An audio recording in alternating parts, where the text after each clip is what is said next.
Hey everyone, it's the Crypto Dealer here and welcome back to another video. So recently there's been a few questionable ICOs floating around with what looks to be the goal of luring in some of the newer money into the scene and ultimately just trying to make a quick buck off all the hype. There's one that caught out quite a few experienced people and actually including myself for a bit. It wasn't necessarily a scam, but there were quite a few red flags. So it was pretty good that this got uncovered before it went into the actual crowd sale period. So today I thought we would go into a few ICO tips on how to identify potential winners and losers. I think quite a big key, ironically, in being successful at ICOs is not to invest in too much of them. I typically don't invest in a lot of ICOs, and in fact I've only invested in 7 in the last 2 years. I'm going to flash them on the screen here just so you can see what it was I was involved in. I've made a 2x or more on 4 of them.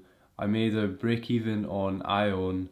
I made a 25% loss on Rise, and with Sonum I doubled down. I actually ended up quadrupling down in the end, and I managed to make a decent return on that in the end as well. So overall, I'd say I have a decent record. I'm not exceptional, but there's definitely a few things that I've picked up and learned from experience. So the way I'm going to give these tips is to break it down into 2 categories. The first is project safety and the second is profit safety.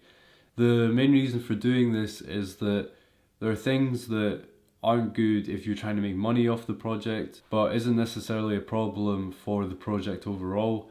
So you have to be a little wise with everything and keep an eye out for some of these things happening. So let's just start with the project safety. I'd say that a lot of this is kind of common sense, but a lot of people just go into ICOs without much research just because people are talking about them loads. You should be trying to verify as many people in the team of the project. It's pretty easy to get some stock photos and create some profiles on LinkedIn or whatever.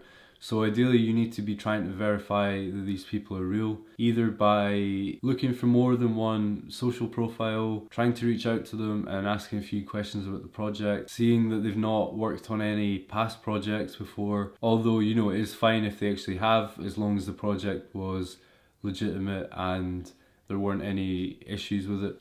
You should also try to verify where the company or foundation is based. You should be able to inquire to whichever government organisation deals with company registrations in that country. And if it's registered somewhere in Europe or America or even places in Asia, you should have a good chance of getting the money back through the legal systems there if something was to go wrong. You should also try to verify that the theory in the white paper is correct and implementable. If you don't understand some of the terms in the white paper, then you should be researching it, and it doesn't hurt to go and find an expert in the field and consult them about it. You also want to make sure that they have enough money, the time scale is realistic, and you should also be checking to see that the team has the skills they say they do or the past experience that they say they have. This is something worth considering, although I wouldn't say it is essential to your analysis of the project, but it is worth thinking about how realistic it is that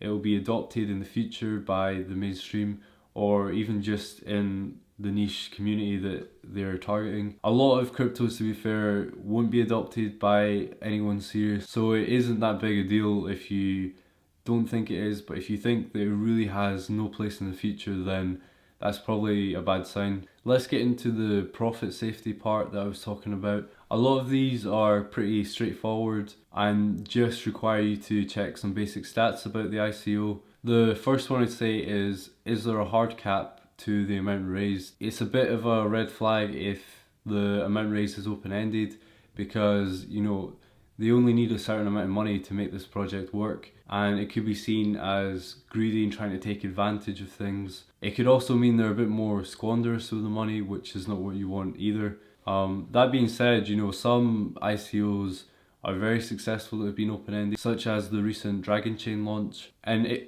if they do have a hard limit to the amount that can be raised, you also want to make sure that it's a reasonable amount. Unless the scale of the project is monumental, you really shouldn't be asking for any more than 50 million in my opinion. Anything under 25 million or even 10 million are definitely worth considering if the project has a lot of potential, because as soon as the speculative money sees the coin and thinks they're getting into it, you know, that could double or triple the market cap. Something equally to consider is, do they have a burn guarantee if they don't sell out? Personally, I'd always want a burn guarantee for any unsold coins, because clearly the coins are wanted, so why would they remain in the ecosystem? It just provides opportunity in the future to dilute the price per coin, or potentially for the developers to make a quick buck off it, or have another secondary ICO which isn't really needed and you really should have planned ahead. It also helps if they have a minimum amount to be raised, because then it's just a cash grab if they only raise like 500,000 and couldn't carry it out. Another thing to look out for are bonuses and pre-ICO investment rounds. I'd say that pre-ICO rounds you have to be very careful with, because often large investors end up getting the same amount of coins for a quarter of the price. That gives them a serious advantage when the market's open, because they can be selling at the assumed ICO price for 100% profit or whatever, which isn't good to the average investor. Bonuses aren't as much of a problem, although they can be if the bonuses are too spread out. I'd stay away from buying an ICO if there's more than 20% worth of bonuses available. So with these ones, I'd often wait till the market's opened and then stabilized before buying them if you are still really into the idea and the project. I'd also say that referrals are kind of a bad idea.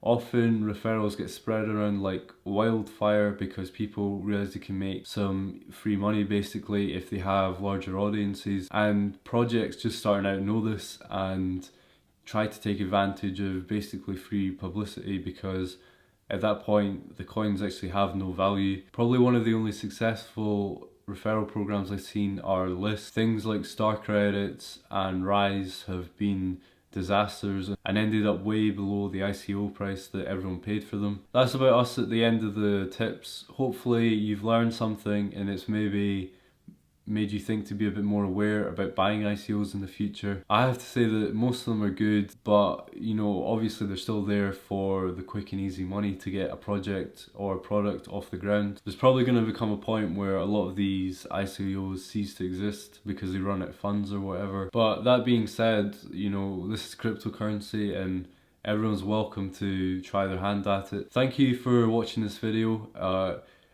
If you like the video, please give it a thumbs up and subscribe if you're new. And don't forget to follow me on Twitter. I should have a few more videos out in the next week or so, so keep an eye out for them. Thanks again for watching, and I'll see you next time.